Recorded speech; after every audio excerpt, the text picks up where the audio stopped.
Hi, my name is Bob Uwecki. I'm the Executive Director of the YNH Soda Foundation, and on behalf of the Planning Committee for tonight's event, it's my pleasure to welcome you all to Confronting Suburban Poverty in Contra Costa County.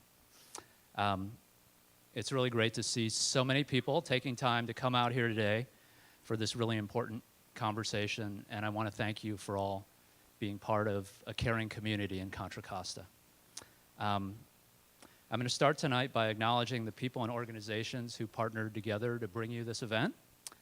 And so first, our event sponsors are the Dean and Margaret Lesher Foundation, the East Bay Community Foundation, the East Bay Leadership Council, the Family Economic Security Partnership of Contra Costa, FESP, Opportunity Junction, the Safety Net Task Force, and my personal favorite, the YNH Soda Foundation. So second, let me thank the Planning Committee for all of their hard work here, and I want to name the Planning Committee members. Those were Elisa Friedman, Diane Sanchez, Kathleen Odney, Larry Sly, and Paul Budenhagen. So thank you, Planning Committee. And then third, let me express our deep gratitude to Larry Sly and the staff and team at the food bank for hosting us tonight. It takes a lot of work to plan and implement an event like this, and it's not made easier when your featured speaker is caught in traffic on Highway 24, 680, and 4 on the way out here. But we made it from San Francisco. And the food bank staff has just done such an awesome job with the logistics and everything else. And so I really want to thank them. And I can't think of a more appropriate place to be having this conversation than right here at the food bank. So there's an amazing diversity of talent, experience, and compassion here in the room tonight. And we're not going to have a chance for people to go around and introduce all themselves. But we thought it might be helpful to give you all a better sense and give Alan a better sense of the crowd if we did a sort of a quick poll. So through a show of hands, I'm going to call out some categories, and I'd ask you to raise your hand if you're in one of these categories. So the first is nonprofits and community-based agencies. All right. The second would be federal, state, and local government, including elected officials. All right. Business community. All right. Faith community. Education. Hey, Pete. Private funders. Contra Costa residents. All right. And anyone concerned with growing suburban poverty? All right. A lot of hands up there. Good. So a couple of things. I'm going to tell a really quick story, which is sort of how we got to be connected with Alan and the Brookings Institution in the first place. About 2 years ago, and the Brookings Institution, I assume most of you know about the Brookings Institution, but they're a national think tank, public policy organization, and really one of the most respected research and public policy organizations in the country.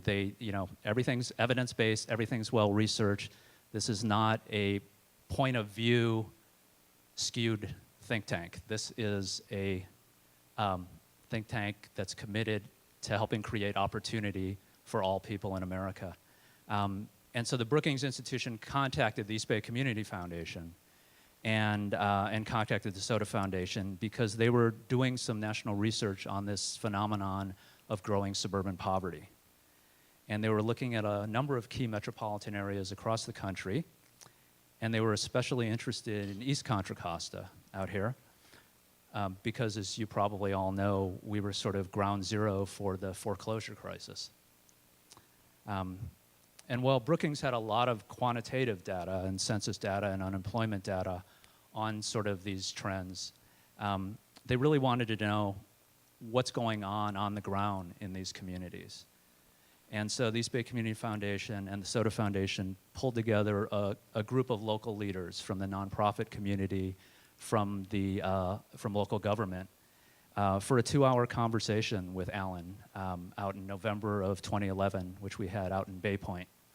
And it was an incredibly enlightening conversation for all of us, I think, because we all had been experiencing growing suburban poverty through our own sort of individual touch points with that. And I think out of that conversation, the sense of how big and pervasive a problem this is and how ill-equipped we are at dealing with it through our present strategies and services really became clear. And so then Alan went back, and he and his partner at Brookings, Elizabeth Kneebone, worked on this wonderful book, Confronting Suburban Poverty in America, which was released in May of this year. And it really became clear, if you read the book and through Alan's presentation tonight, how we are very much a part of a national phenomenon, and I'll say a very disturbing national phenomenon, and a national phenomenon that has not been lifted up in the light until the work of Brookings. So Alan's book is titled Confronting Suburban Poverty in America. And I thought about that and wanted to remark that it wasn't increasing suburban poverty in America or suburban poverty in America. It's confronting suburban poverty in America. And we really have to better understand this phenomenon, how it's similar and different to urban poverty and rural poverty, and develop some effective strategies to overcome it.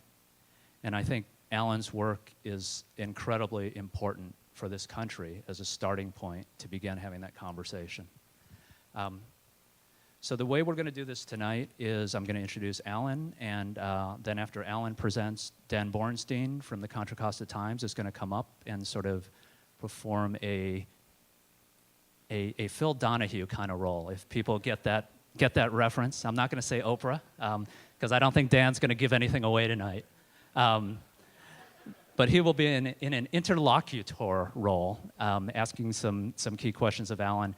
Then after that, we'll do some Q&A, and then also with the wealth of talent and experience in the room, we wanted to make sure we had sort of open mic and allowed people to speak from their experience and perspectives. So that's the plan for tonight. And then let me just say, quickly introduce Alan. Alan Berube is Senior Fellow and Deputy Director at the Brookings Institution Metropolitan Policy Program and co-author of Confronting Suburban Poverty in America. He has authored numerous Brookings publications on topics including metropolitan demographic and economic trends, social policies affecting low-income families and communities, and cities in the global economy.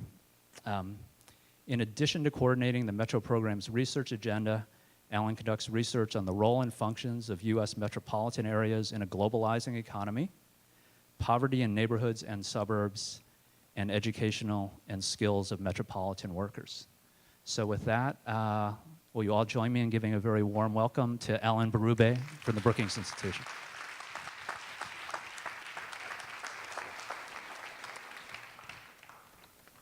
Good evening, everybody. Oh, there I am. Great. It's terrific to come out here back to Contra Costa County. I first, of course, want to thank Bob for helping to arrange this, his colleagues at East Bay Community Foundation, Diane Sanchez, David Pontecorvo, Larry Sly and his team for hosting us tonight. Thank you so much. Dan Borenstein for being here too. It is, as Bob said, Contra Costa County and East County were one of the first places that I came when I was thinking about writing a book with my colleague Elizabeth a couple of years ago. And I think in a lot of ways, the act of coming to East County, talking to people about what was going on there, meeting with leaders in the public and nonprofit and philanthropic sectors, more so than any other place that I went to, convinced me that this was a worthwhile thing to do. This was a story that needed to be told. These were people who weren't and shouldn't confront these issues alone, but should be connected to a kind of larger narrative about what's going on in America, what's going on in the economy, what's going on in our suburban communities, and should be part of a network to help find solutions so that hopefully in 5 years, we will write the sequel to Confronting Suburban Poverty called Ending Suburban Poverty once we figured out what we need to do, right? So before I get too nostalgic, let me, and I'm going to stand down here because I have to touch the arrow on the thing here. So I'm going to play a little video that we had produced for the book that I think helps to summarize some of the main themes. The landscape of poverty in America has changed, but the way we think about it hasn't. We picture poverty as inner-city decline, soup kitchens, and homelessness. Historically, inner-city poverty rates have been higher than the rest of the country, and this is where the war on poverty has focused. We have a picture of the suburbs, too. Middle-class households, safe streets, good schools, and jobs. But for years, suburbs have been home to the fastest-growing poor population in the nation. Since 2000, the suburban poor population has grown 64%. Today, more poor people live in suburbs than in cities. But our perceptions haven't kept up with these changes, and neither have our policies. Most community-based anti-poverty efforts continue to focus on urban areas. How do we stretch limited resources to create better opportunities for urban and suburban poor? Let's invest in organizations that work region-wide to connect people to economic opportunity. Let's foster new collaborations across city and suburban lines. Let's use limited dollars strategically, generating better outcomes for people and places. Policymakers, funders, and community providers must come together to expand what works. Let's change the way we confront poverty in America. To learn more, visit confrontingsuburbanpoverty.org. So these are the headline stats. Increase in the 2000s to a suburban poor population nationwide of 16.4 million.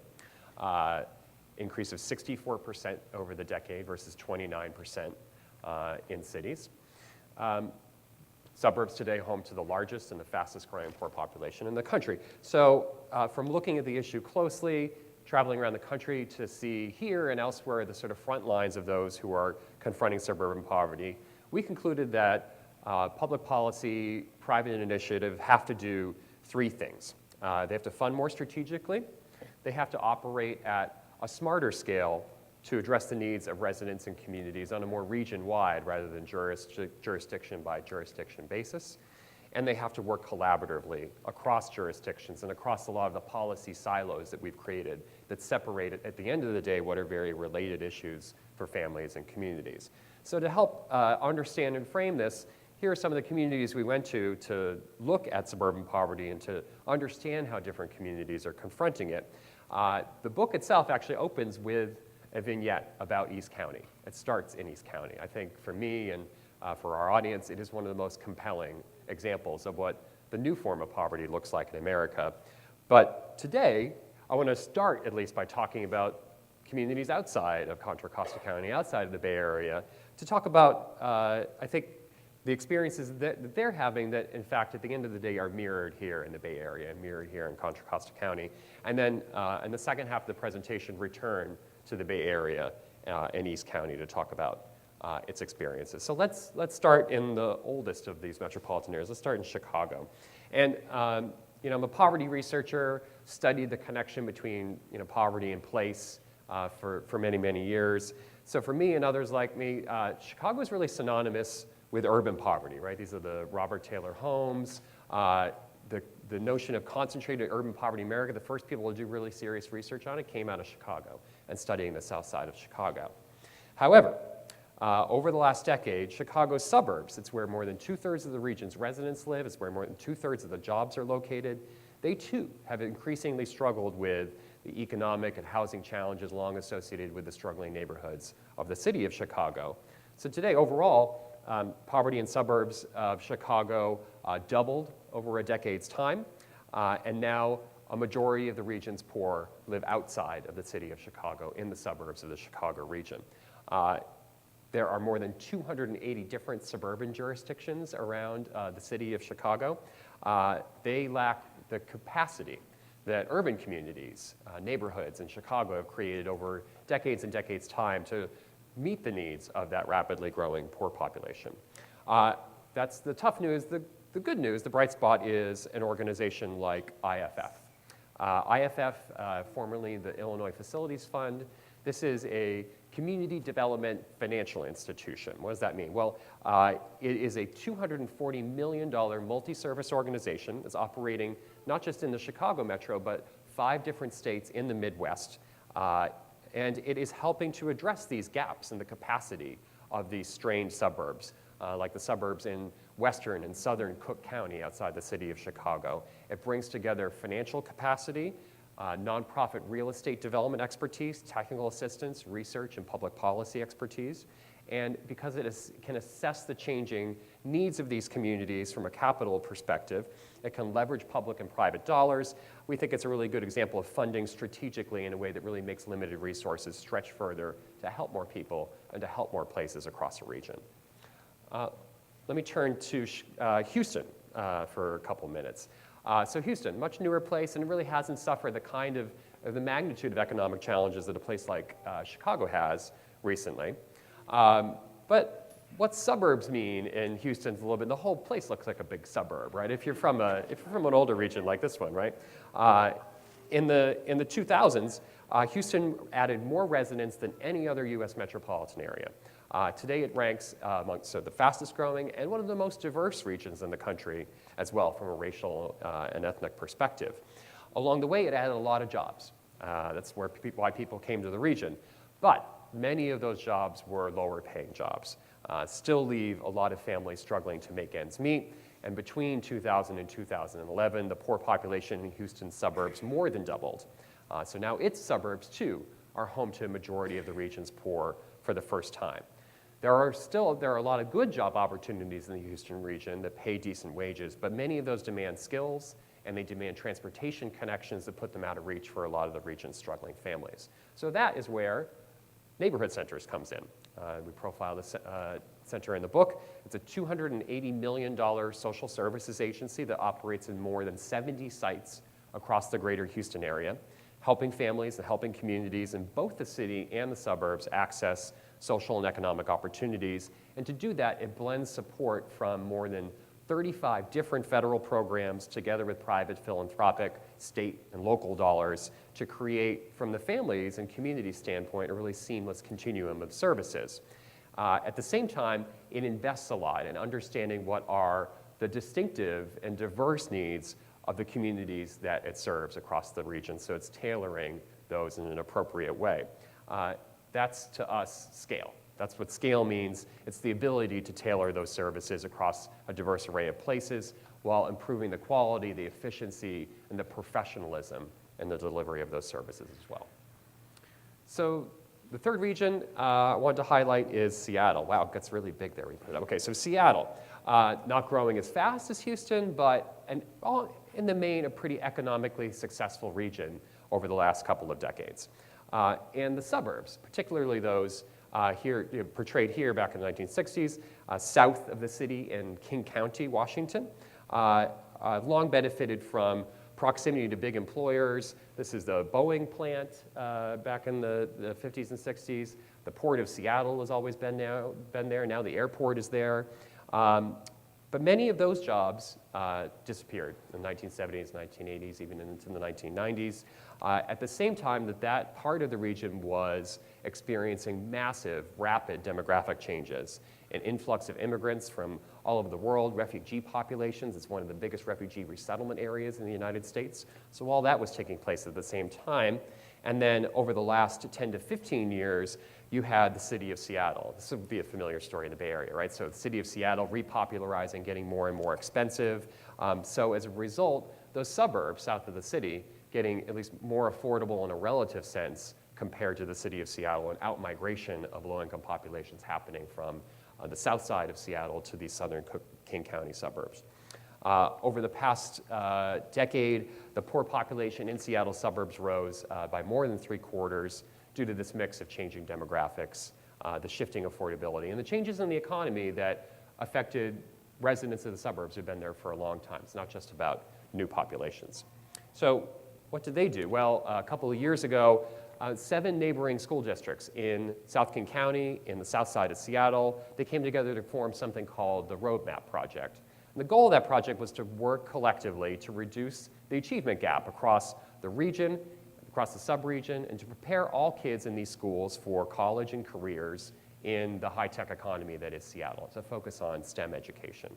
And the project actually engages leaders in the education, business, philanthropic, and nonprofit communities to set common goals, common metrics for raising student performance. And in 2012, it actually won one of the largest grants, a $40 million grant from the US Department of Education through its Race to the Top district program. And it really is a model to us of where competition among suburban communities is often the norm. This is a new mode of collaborating to address what at the end of the day are really shared challenges to devise shared solutions. So I think these 3 communities do a pretty nice job of capturing a lot of the dynamics that are fueling the rise of suburban poverty nationally, and then some of the most innovative things that these regions are doing to address the challenges that are arising as a result. So then I think the question for us tonight, and where I want to get to now, is where does the Bay Area fit into this? And where does Contra Costa County fit into this picture of suburban poverty? So just a few numbers to begin. Already in 2000, a majority of the poor population, that is those living under the federal poverty line, it's only about $23,000 for a family of 4 in 2012. So already those folks were a majority suburban population in the Bay Area back in 2000. You fast forward to 2011, and you just see that balance tip even further towards the suburbs. Today, 60% of the region's poor population lives outside the cities of San Francisco, Oakland, and Fremont. During the past decade, if you just stack up the jurisdictions in this region, Contra Costa County had the largest increase in poor individuals of any major jurisdiction in the region. If you put San Francisco and Oakland together, the increase in Contra Costa was about twice that in the last decade alone. So just if you look at a map, of course, the East Bay had many pockets of poverty already in 2000 in some of the familiar places down the I-880 corridor and up in the Concord area, and of course, East County, Bay Point, Pittsburgh, Antioch, Brentwood. But that deepened in the 2000s, and it extended into new corridors farther out in East County and down the central and western spines of the county as well. So many factors present in the region collectively contributed to this phenomenon over the 2000s. A few of these include immigration. Of course, the immigrant population grew sharply in Contra Costa County during the 2000s by over a third and by 65,000 individuals in total. It's not what's driving the increase in poverty, but it's part of the picture. So is the disparity in rental price increases between the county, other suburbs, and then what's going on in the cities of San Francisco and Oakland. Again, a dynamic that's making these communities, while not affordable maybe in an absolute sense, at least relatively more affordable than the core cities and the core urban areas of the Bay Area. And job changes. I mean, what was affecting people who were not just new to the region, but who had been there for some time. Those job changes, especially in the wake of the recession in the late 2000s, were displacing workers from sectors that tended to employ less skilled, low to moderate skilled workers, fields like construction and manufacturing and hospitality. By contrast, jobs in higher skill sectors that are mostly closer to the core of the region in fields like education and healthcare and professional and business services and government, the losses were much smaller. So this was a contributing factor to rising poverty here too. Poor residents in the Bay Area generally, compared to some other parts of the country, have decent access to transit. That is, they're likely to have some sort of transit, bus or a train, near where they live. But the trick is that they can reach a much smaller share of the region's jobs via transit, because it's not just about how much transit you have or where the transit is, it's where the jobs are too. And if the jobs are spread out and if the population's spread out, it's hard to connect them. It's hard to connect them in an efficient manner. If you take the typical suburban resident, they can only reach about 1/4 of the jobs in the Bay Area, even if you give them 90 minutes to travel in one direction on transit. And schools in Contra Costa witnessed very rapid growth in the number of kids who were on free and reduced price lunch, so low-income students under 200% of the poverty line. That increase was 5 times what happened in the cities of the Bay Area in the late 2000s. And of course, that a whole series of educational, social challenges accompany that many of these schools, I think, were not well prepared to confront. So for all of those dynamics, I think the good news is, and I hope to get to talk more about this and exchange more about this, the Contra Costa, the Bay Area in general, I think are home to a growing number of initiatives that really are beginning to wrestle with the challenges of poverty and opportunity on a region-wide basis. And that includes scale delivery models like I think you find here at the food bank of Contra Costa and Solano. Just the fact that it's in 2 counties in the region, I think is a really great thing and not something you find everywhere when you go around the country. Partners like Opportunity Junction, mentioned earlier, and others who are collaborating at the Spark Point Center in Bay Point. And then efforts ongoing, controversial, but in the end I think are important for connecting communities in East County to the core of the Bay Area, like Plan Bay Area. And then a lot of other efforts I know that are represented in the room today. I think there is increasing recognition here that these are issues that deserve more of a comprehensive approach that is really commensurate with a new geography of poverty in the Bay Area. That's what's happening on the ground. Of course, what's happening back in Washington is slightly disconnected with what the real world looks like. So what those efforts face, to us at least, and this is something we write about a lot in the book, is really a very convoluted landscape of policy intended to address the connection between poverty and place in America. If you look across the sort of federal structure, we find $82 billion that the federal government spends annually on place-based anti-poverty programs, but it takes those dollars and it spreads them out across more than 80 different programs and 10 different federal agencies. Many of these have been around for quite some time, frankly, since the war on poverty started nearly 50 years ago under President Johnson. As a result, and it shouldn't be a surprise, many were largely built with distressed inner city neighborhoods in mind. They're not really flexible or matched to the needs of suburban communities in this region with growing poverty. But the organizations that I highlighted in Chicago and Houston and Seattle have found ways to sort of blend these fragmented dollars and fragmented programs together with state, local, and private investment to create solutions that, in essence, they do more than one thing and more than one place at the same time. That's not how policy is set up to view the world, but that's how these organizations are forced to view the world every day. That's how the real world works. So they pull this stuff together in very creative ways, cutting across both city and suburban lines. We call these organizations regional quarterbacks. Some people call them backbones. But in the end of the day, what they're doing is coordinating these resources to work more effectively and more efficiently region-wide. So I think the challenge, I'm coming to the conclusion here, the challenge facing Contra Costa and the East Bay is how to find scale, how to find collaboration, how to find strategic financial leverage and poverty alleviation in the absence of meaningful federal reform. Please don't anybody hold your breath for something smart to happen out of Washington on poverty anytime soon.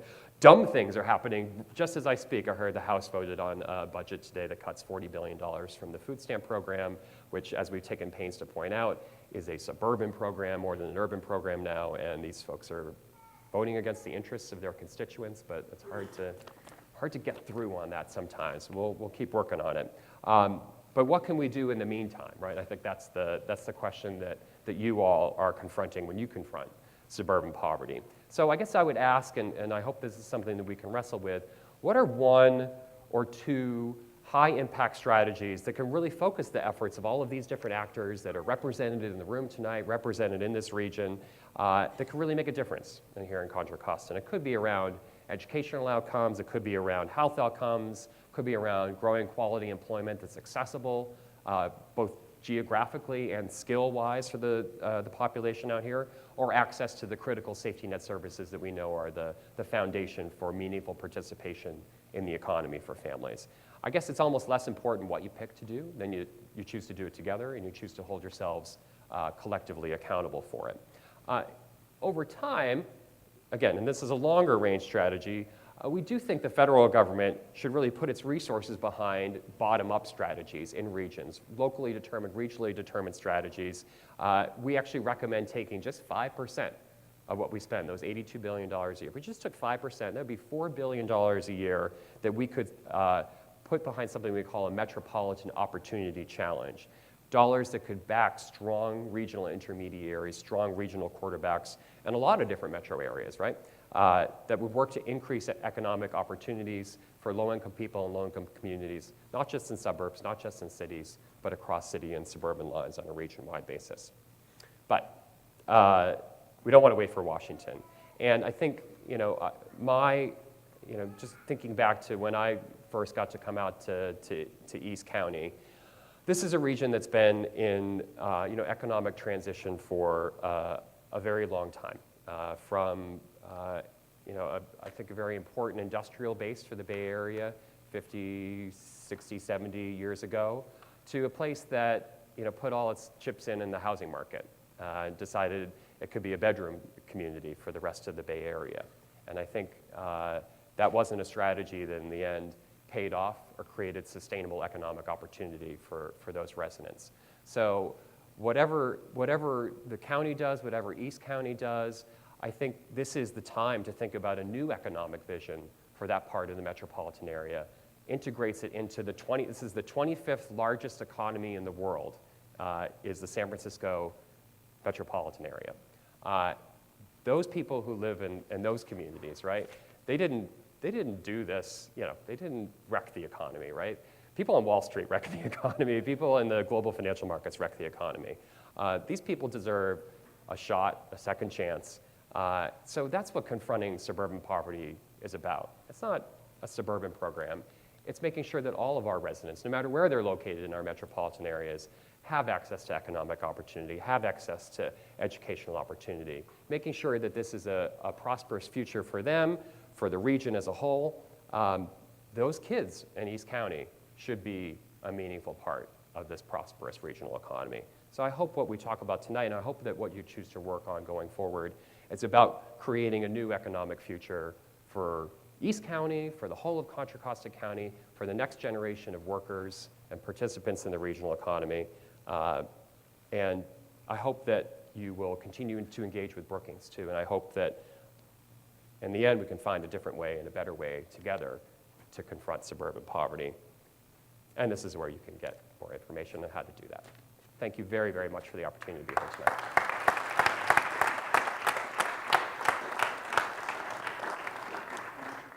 The thing I really liked about in reading your book and the data that you guys, oh, thank you, because I'll need it, that I really liked about this was the way you went about this. And I'm a bit of a policy wonk, so Alan really plays to my strengths. Take 1 second. Before we dive, because eventually I think what most people here want to hear is more about the solutions, but I think understanding the numbers and such is really important. Take a moment and explain, and we can talk through. I was really impressed by how you went about parsing the national data to get to where you were. You divided it into 4 categories. Explain those 4 categories so people understand what you did, and so we understand what we mean by suburban and suburban poverty. Sure. Yeah. Thanks. That is a really good place to start. So as Jan knows, I don't know what comes to 10. We looked at some of the poverty data going back to, I guess, 1970, sort of as far back as we could look at it in the census, and we cut the country up into 4 different kinds of communities. Big cities, so the cities of the 100 largest metropolitan areas in the country, it's about where 2/3 of our population lives today. They're suburbs, so what was going on in the remainder of those areas outside of the big cities. Smaller metropolitan areas, these are really just, these are kind of small cities and towns that have a little bit of development around them, but they have less than 500,000 people, so it's almost like a separate kind of America and something that looks a little bit more small town in character. And then non-metropolitan rural areas, right? And you look back to the dawn of the war on poverty, right, in the late 60s and the 1970, I believe that rural areas, actually these non-metropolitan areas, had the highest proportion of the nation's poor. So when you think about the war on poverty, and if you study a little bit, there's a picture of President Johnson, and he goes to, I guess, Inez, Kentucky, and he puts his foot up on the stoop, and he talks to a little Appalachian kid. That's what poverty was at the time. And then President Carter, right, in the 1970s, going to the Bronx. Yeah, again, that's, I think, you know, rural areas and cities, those had the highest proportion of the nation's poor. But as you go up to 2010, I think this is where the question was headed, more and more of that population, so it drops like a rock from rural areas. Rural areas still have, they're still poorer in the sense that you're more likely to be poor if you're living in one of these isolated non-metropolitan areas.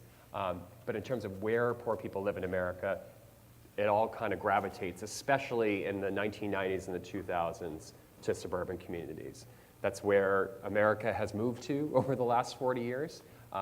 It's grown larger, it's grown more diverse, it's where the economy is headed, it's where our jobs are. So if you think about poverty, I guess, as a structural feature of the American economy today, suburbs are where the economy is, suburbs are where poverty is too. Okay, so let's take this for a second.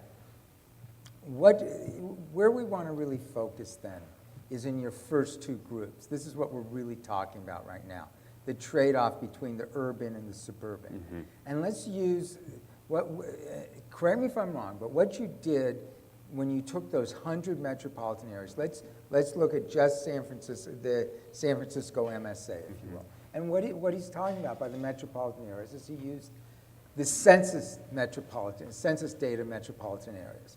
So that consists of 5 counties: San Francisco, Marin, if I'm correct, yep, Alameda, right, Contra Costa, and what am I? And San Mateo. San Mateo. Okay. Right? Okay. And not Santa Clara. Okay, not Santa Clara. That's a different MSA.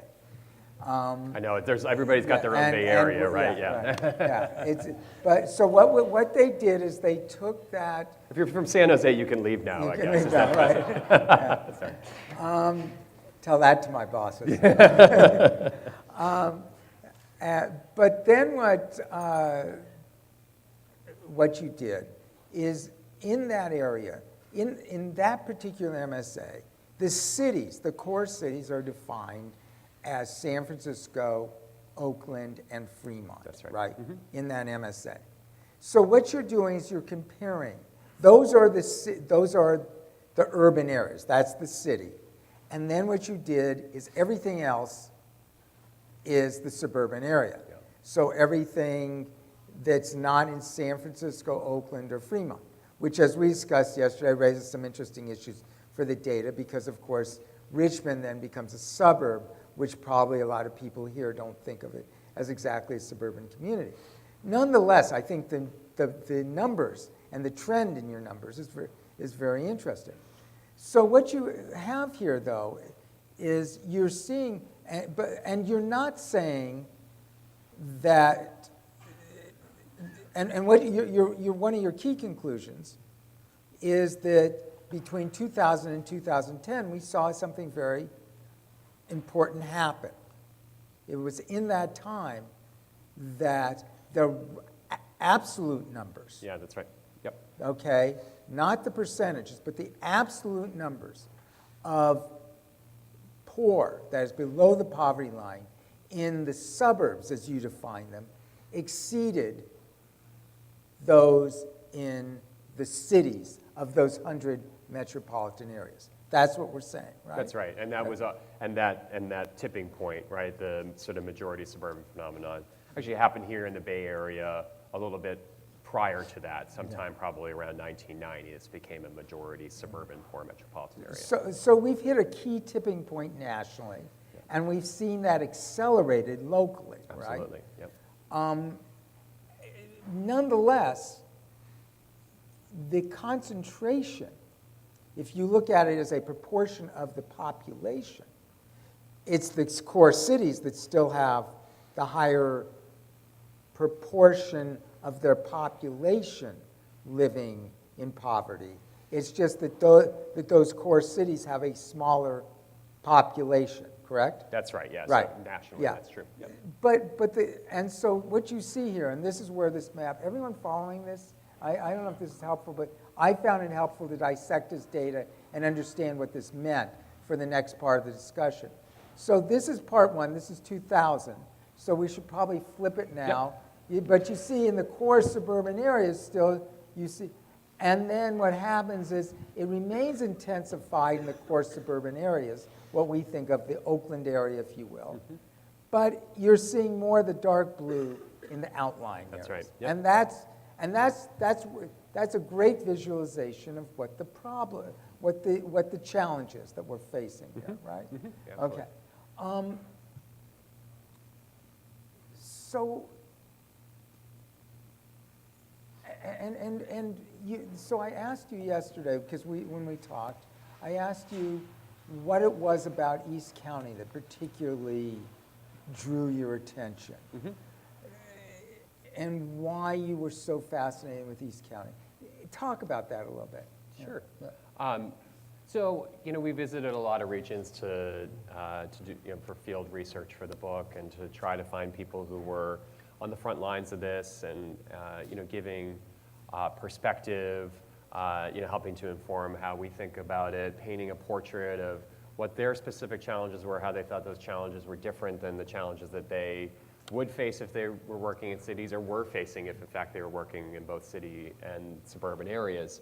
And a lot of those were in places like Cleveland, Pittsburgh. Those are a couple of the first places I went in researching the book. Chicago. And so you go to these communities, in Cook County, Illinois, or in Allegheny County, Pennsylvania, or in Cuyahoga County, Cleveland.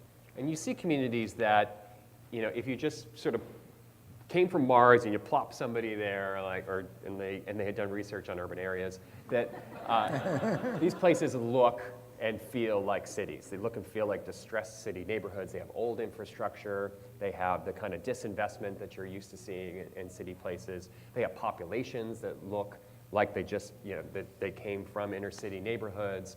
So they're on the perimeter, so to speak, yeah, and they resemble the urban area within. Yeah, they are, right. They are, if they're not just abutting the city, they are a 10-minute drive away from the city.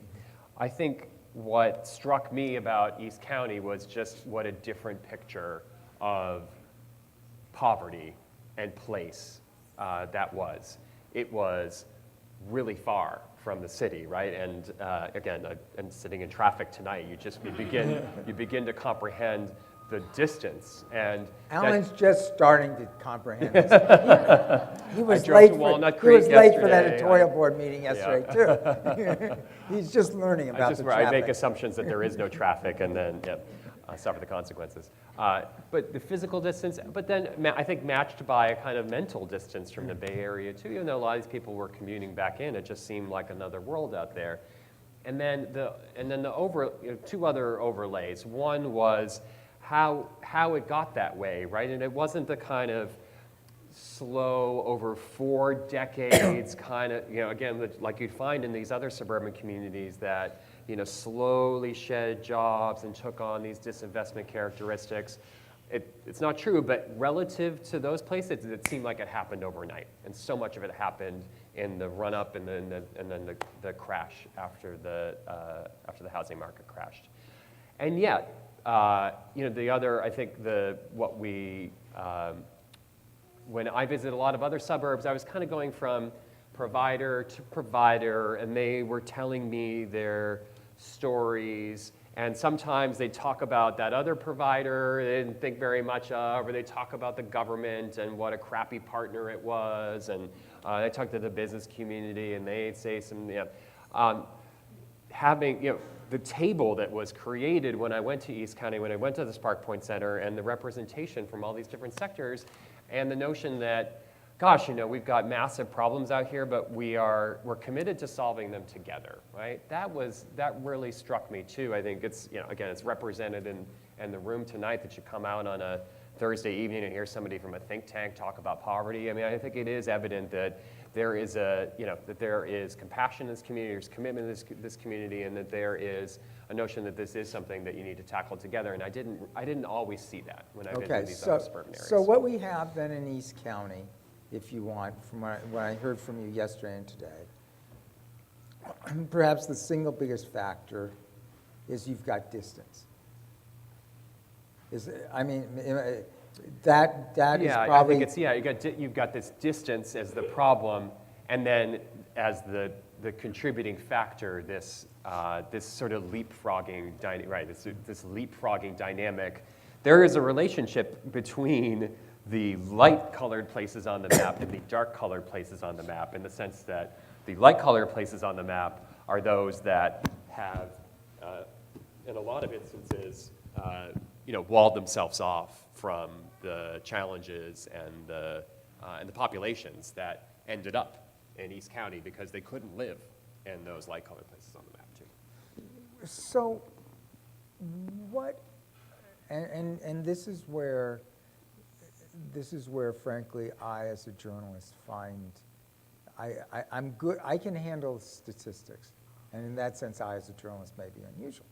But I can handle statistics. Where I have the problem and where my mind starts to spin is understanding the policy solutions, and especially understanding the policy solutions when you're talking about this distance, okay?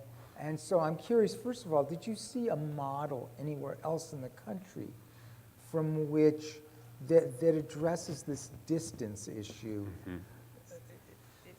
in any, that would be a model from which we should learn?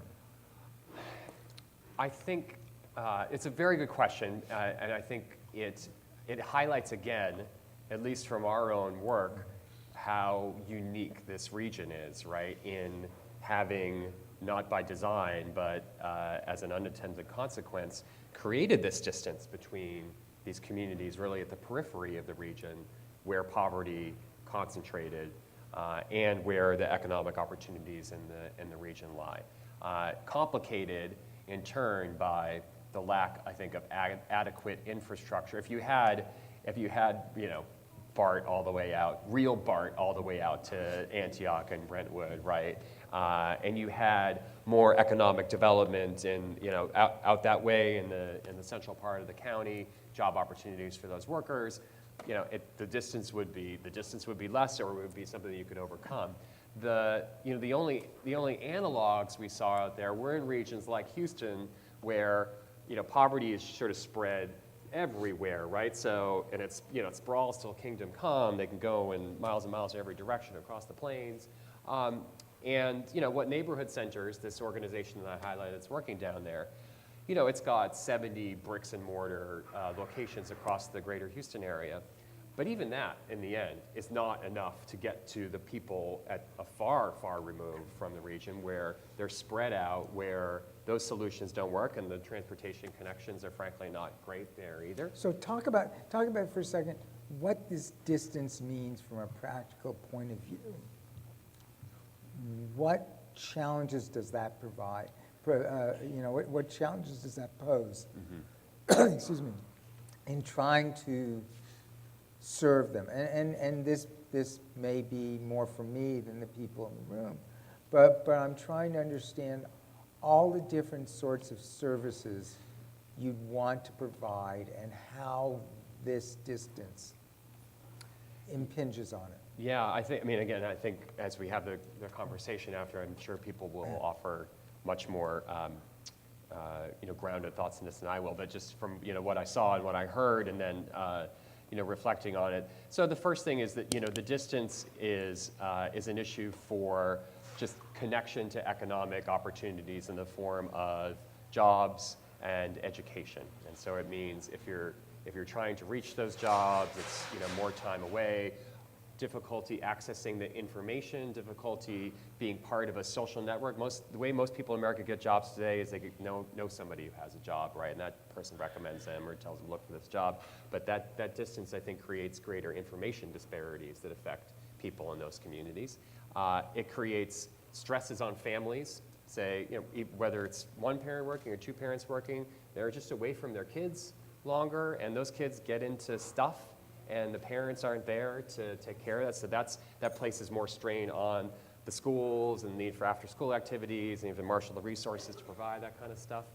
And then the distance is, in this state, in this region, which is, has environmentally strong environmental ethics, SB 375, and these things are about reducing carbon emissions. It gives the state and the region pause when they say, wait a second, should we develop this community economically? It's way, way out there. If we do that, people will drive their cars around more, and that will cut against the environmental imperatives and reducing carbon emissions. So again, it wasn't the design that this is where poverty and the need for economic development in the region will go. But that's where we are today. But the fact that it's such a great remove and so reliant on the car to get people back and forth is complicating the state's commitment and I think private commitment to investing in the area and creating a real economy out there. Those are the things that come to mind when I think about what distance means for East County. Two things that come to mind from what you said. One is, it's always struck me, and I watched East County grow up as a reporter since 1980, when I first started as cub reporter in Antioch. Mm-hmm. It's always struck me that Antioch and East County was destined to have a huge jobs housing imbalance, that it was foreseeable, and many people talked about the fear of that back then. There's this talk about the need for affordable housing, but people didn't want to talk back then about, well, how are you going to get the jobs for those people living out there? So my first question is, I guess, was some of this poverty out there in East County, was it inevitable? As you build these suburban neighborhoods that are not easily accessible to the jobs, and in an area that some have described as sort of a highway cul-de-sac, where the jobs, the jobs grew up in this area much more around the 680, 580 corridor than they did in East County, for good reason. That's where the roads were.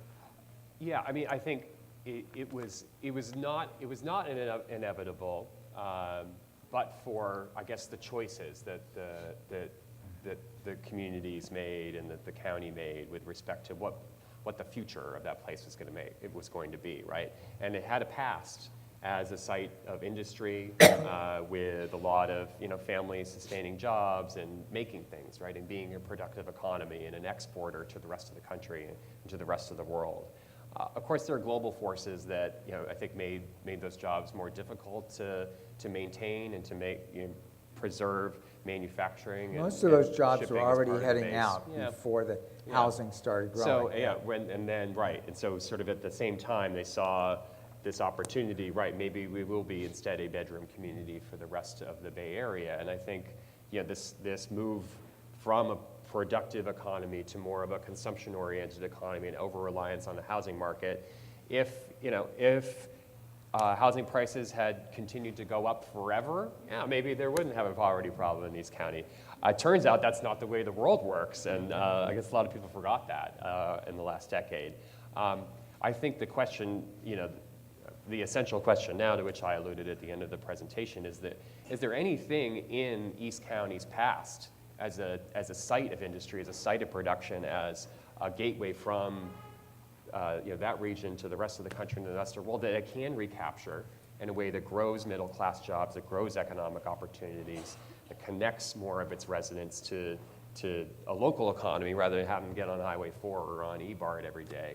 I think the solutions start there, but they'll only work if the folks who are part of the safety net and the supportive community and the folks who are involved in getting people ready for work and ready for educational opportunity are part of creating that solution. Yeah, I was going to say, that seems like that's the first step. I mean, the long-range economic development is long-range. That's right. Right, and there's a real problem right now. Yeah.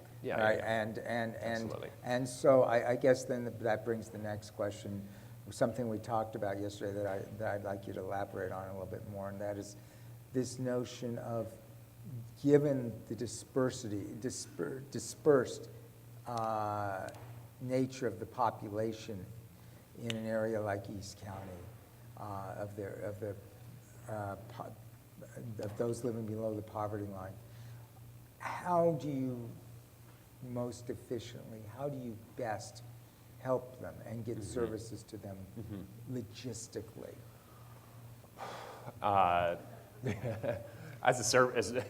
As not being a service provider myself, I'm sure there are people who have thoughts on what's the, what are the right kinds of delivery models.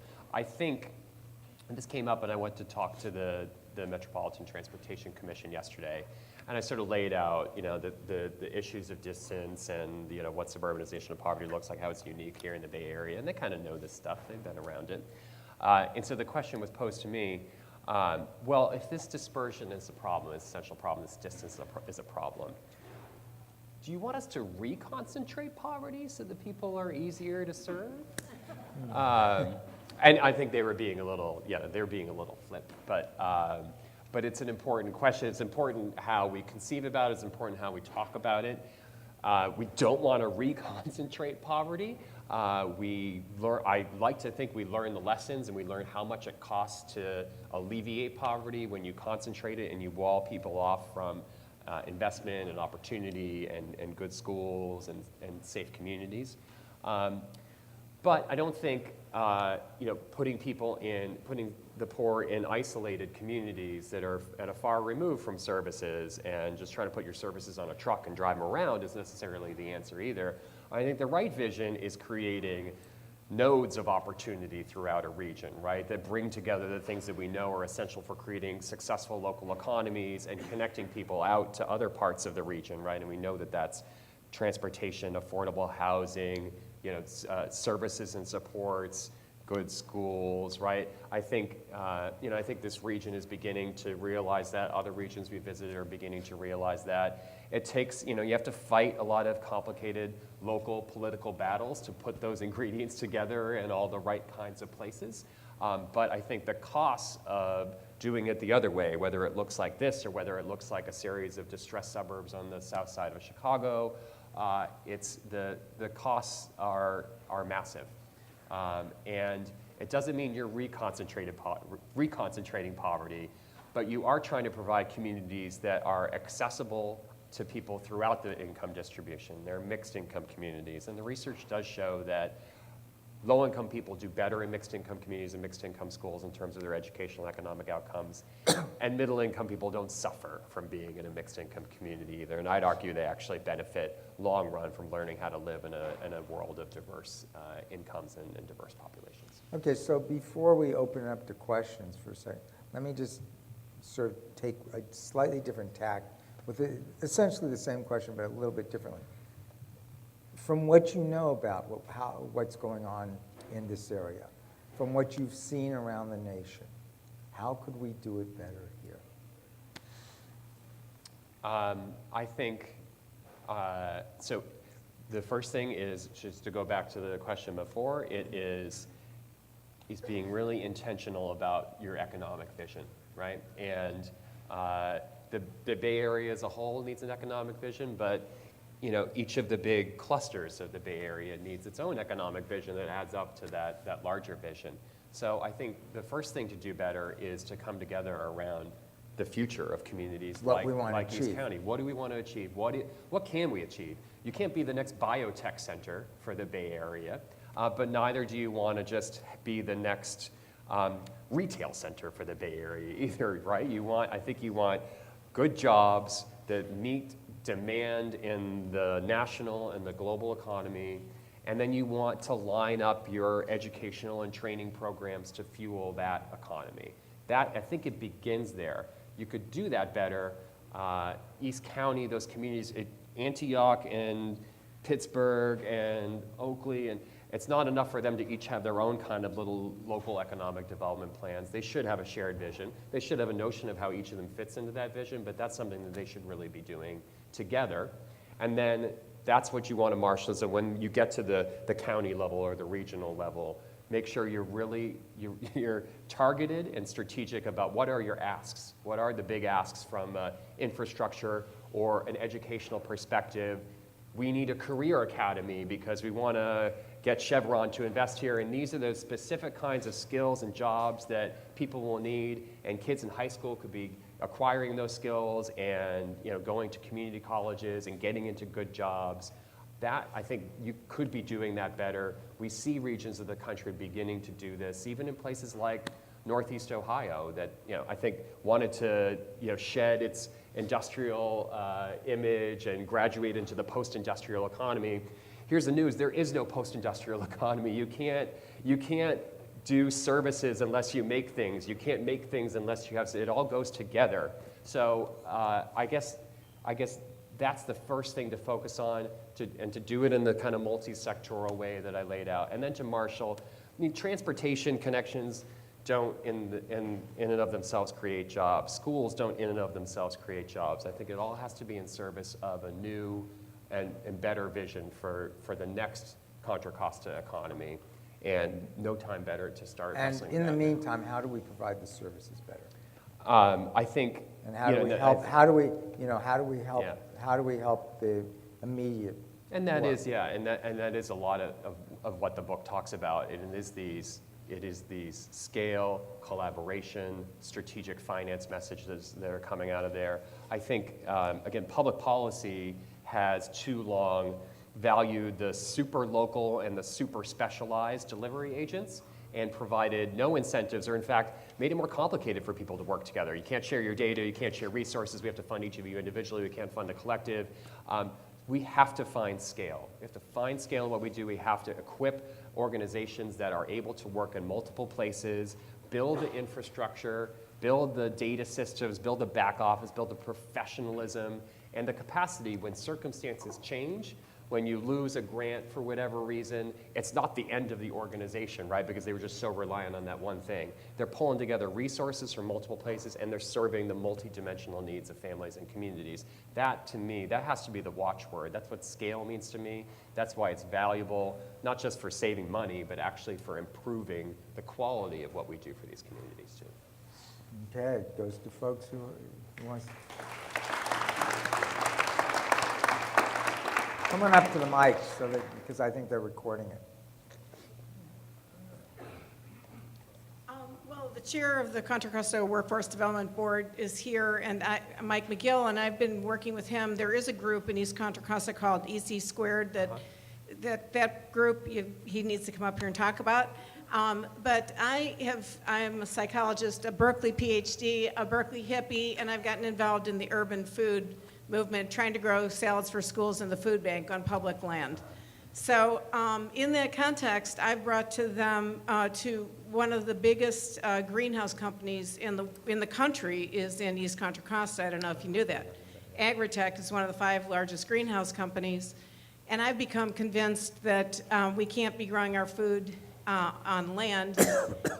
Like in Brentwood, a 100-acre farm with a 1-acre greenhouse can produce more outcome from the 1 acre of greenhouse that's aquaponics or hydroponics than from the 100 acres. So you were talking about developing what is already there, and clearly this is an agricultural community in East Contra Costa. And what's your reaction to the thought of putting greenhouses on the shoreline and growing food for the urban centers where we're not shipping it from the Central Valley and pumping our water down there in the meantime? And save the Delta too. It sounds like a great solution. Knowing zero about hydroponics and not having a green thumb, I'm probably not qualified to say the scale or viability of that. But I do think the truth of what you're pointing out is that regions shouldn't try to be what they're not. They should try to be what they are or what they were in the very recent past, because in that past lies the infrastructure, the skills, the kind of tacit, unspoken knowledge of how that sector of the economy works. And there's always something to build on. And that's when we go to regions and we talk about economic development, we always say, first know who you are, right? And build from there. Don't try to be who you're not. So I think that's the essential truth in I think the strategy that you're articulating. And then the other thing I say, I was at Berkeley today talking to planning and policy students about That was my boss wrote a book too, so I had to talk about that. But then I talked about my book. And the question was posed to me, and he said, like, well, how should these students think about the world differently based on the work that you've done? And I said, probably cavalierly, I said, you all can go on like doing work here in Berkeley on this or that, or moving to San Francisco and working on your little issues there. But if you care about the future of the Bay Area, you care about the kids who are the future of the Bay Area, they don't live in San Francisco. They live in East County. So I lived in the Bay Area for a few years. I did not go to East County until 2011. I said that was a mistake. It's time you guys can correct that mistake earlier than I did. Go out there, understand these communities, and put your knowledge and your efforts to work out there on behalf of a really important part of the Bay Area. Probably the majority of the students at Berkeley have never been through the tunnel. Yeah, that's absolutely right. Hi, I think one of the reasons that many of us are concerned about poverty is its impact on health. And poverty and education are the biggest drivers of poor health status of residents, both those living with chronic disease and dying prematurely from chronic disease.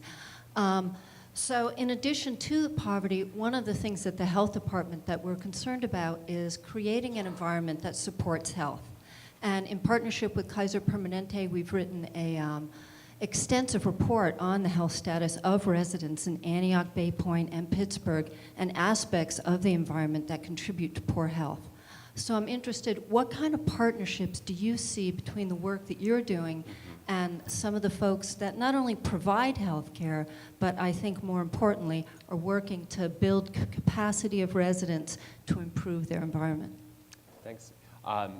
This is really good timing on your question. So I went to visit with some advocates yesterday who do work mainly in cities and urban neighborhoods and a little bit in suburbs here and there. But my coming to talk to them was, they're like, what is this thing about suburbs and poverty, and what do you think that means for the work that we do?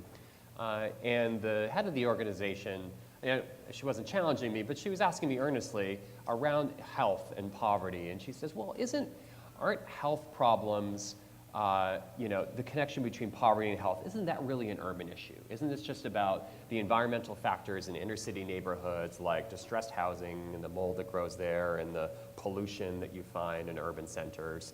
And I said, I don't think so. But so this is maybe a question back to you in the audience. I think there are, just given the most important determinant of health, right, is income. So you'll always find health problems where the poverty is found, and if suburbs are where the poverty, and that's where you're going to find the health problems too.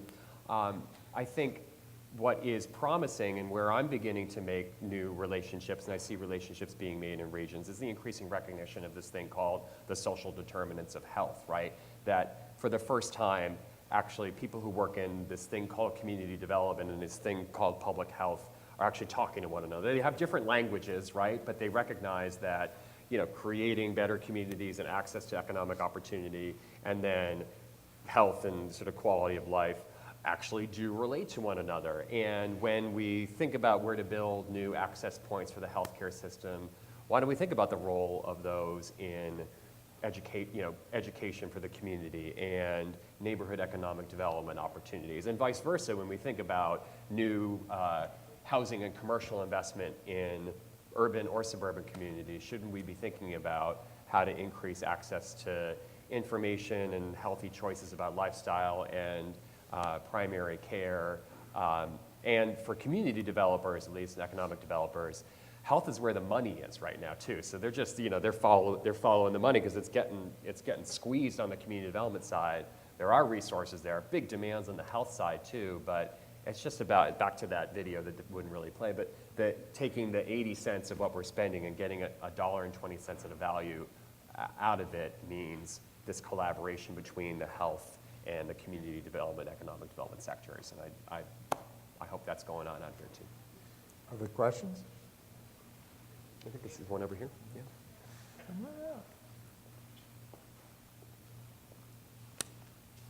Hello, Dan. I'm Mike McGill, and thank you for all of this. I think it's very important. And in answer to one of Dan's questions, you talked about what East Contra Costa needs to do. And one thing, I can't fine you yet because you don't know the new rule, And the new rule is we gave up calling it East County. We now call it East Contra Costa. We're in the process of rebranding. There's actually a group called East Contra Costa, the Collaborative, and we have pulled together the city of Antioch, Brentwood, Oakley, and Pittsburgh, and the county. We have... This is EC squared, is that EC right? Okay, squared. now I got EC I will squared. spread the lingo from now on. EC Got it. and we First do, I've heard about this. well, you're just not paying attention. Obviously, we'll have to change our styles All those 4 cities in the county have all adopted resolutions of pledging collaboration and cooperation relative to economic development against the framework of what's good for one city or one community is good for the whole region. We have also identified exactly what you said, which is what are the strengths in the region right now that we can draw on? What are the history? And we've identified water supply, water transportation. We have rail lines that you don't have anyplace else. We have underutilized or even empty industrial land. We have a strong agricultural core. We produce much of the power for Silicon Valley. And so we're working on an effort right now to how do we increase the supply chains there? What are the other strategic advantages we have in the area? We have a population, as you noted, of 300,000 people. And a number of them have very good educational backgrounds. So we're trying to draw on that. We've also identified if you want to fix the traffic problem on Highway 4, move some of the jobs out there. And so we do want to see a lot of economic activity there. And as Dan can tell you, I've had my fingerprints all over much of this. I'm a civil engineer, a municipal engineer, and I probably had something to do with 10,000 of those homes in East Contra Costa. I'm also on LAFCO. LAFCO is the commission that's charged with making sure we preserve open space, we preserve agriculture, and making sure there's adequate services in an area. We've done a good job getting services there. Now we need to get the jobs there. And as Dr. Finney pointed out, I do chair the Workforce Development Board this year, and they're very involved in making EC squared go forward. So I think you're identifying exactly what we're working on right now. I know East Contra Costa jumped to houses in the 80s because they lost their traditional industries. They did economic studies. Those economic studies said if you want to become a vital place, you need rooftops. Go get the rooftops first.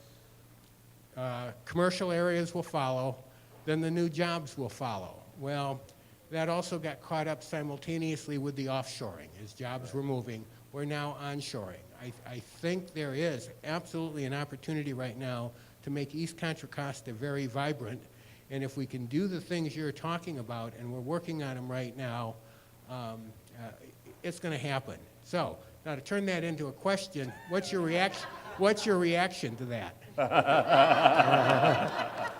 That's very clever. That Mike. was the longest question. It's actually the But well shortest done. question It was at an the end of the informative lecture, yeah. question.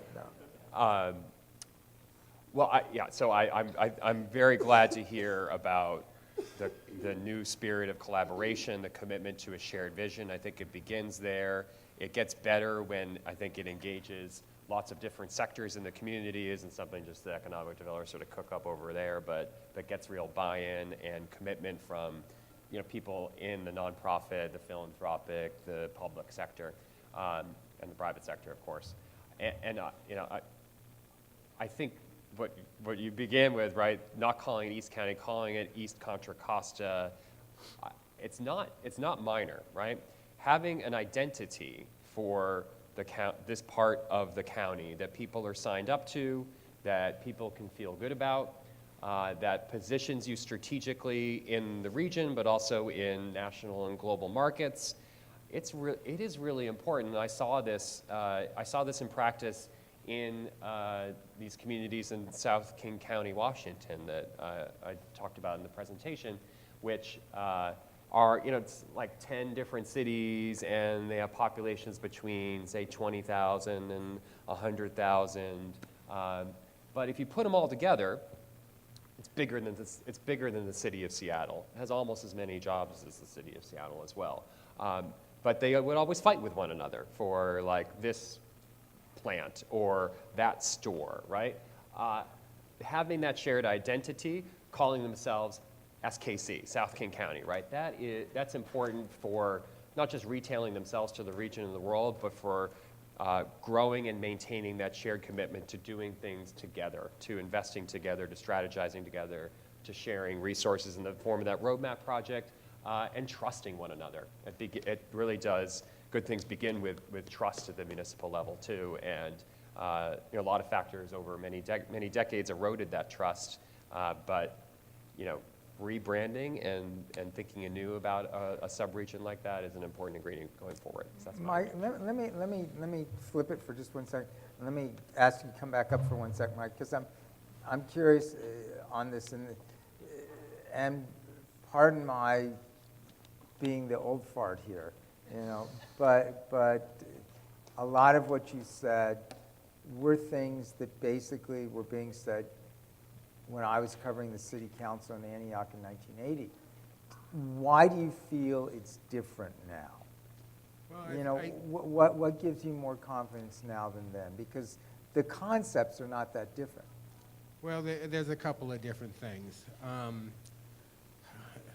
On one hand, the sun, the moon, the stars, and the planets are getting into better alignment. And by that I mean, I made mention of the offshoring that began to occur in the 80s and accelerated going into the 90s. And we have now onshoring occurring. Energy costs proportionally to the 80s and the 90s are now getting, in constant dollars, more expensive. So there's reasons that you can't just ship overseas and then ship back. It's adding costs. You're also finding that there's a focus amongst whether it's the Workforce Development Board and the community college system, and I see there's members of the community college here, that we're beginning to figure out how can we better work together to immediately serve the job needs in a region. So that's coming together. There's also, I think, an understanding now amongst the 4 cities in the county that are in East Contra Costa that competing against each other is nice, but it doesn't really benefit the region as a whole. The loss of staff and loss of resources during this downturn from 2008, in the case of housing, started in 2006, that if we don't pool our resources together and work together, we're not going to strike it big. And then as water has become an issue, and water's always been an issue in California, but it's even a bigger issue now, and if I can put a commercial in for Stop the Tunnels, I will. But East Contra Costa has an abundance of water. And we have shipping channels, we have deep water wharfs, and as I mentioned, we have rail lines, and people are now going, oh, it's going to be cost effective to do a certain kind of shipping by rail and by water that's not being done in the Port of Oakland, because we don't want to compete with the Port of Oakland. We want to do the stuff that other people aren't doing. And I think, Dan, even though the vision was described in 1980, it was really a 40-year vision. And what becomes important is old farts like us need to remember the vision and help now bring it to the final closure. And the time's ripe.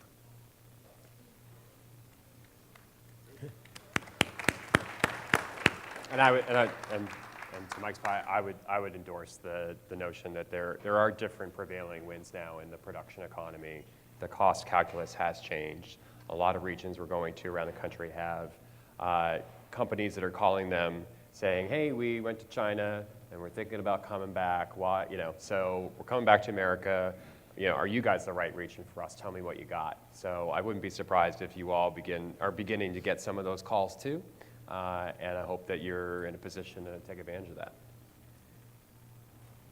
Any other questions? I just want to add that Mike forgot to tell you the sun rises first in East Contra Costa. Okay. Okay, I get the pleasure of closing. I have to say this almost makes me want to be a wonk. No, we need you doing what you're doing there. Yeah. It has been inspiring, though. And for those of you who don't know, I've been with the food bank. For those of you who don't know, I've been with the food bank for 37 years. And for having been here this long, thank you. I'm inspired at what we're doing. I mean, it feels like this is a rebirth of trying to do the right thing. The food bank has changed dramatically, and I think this definition of suburban poverty, what we're dealing with, is very much a challenge that faces us all. I think that the big thing that I am most inspired about is what we have done, bringing together a safety net consortium, bringing together groups that are having government, nonprofits, foundations, people who are concerned about the issue, breaking down the barriers. It's not about the food bank, it's not about Kaiser, it's not about Shelter Inc., it's about the problem we face and what we're going to do about it. So I look at today as being a great start, and folks, we are the answer sitting in this room. So please, let's keep working on it. We're doing great stuff. Let's keep on it. Thank you very much for being here tonight. And thank you, Alan. Thank you, Dan, for all that you gave.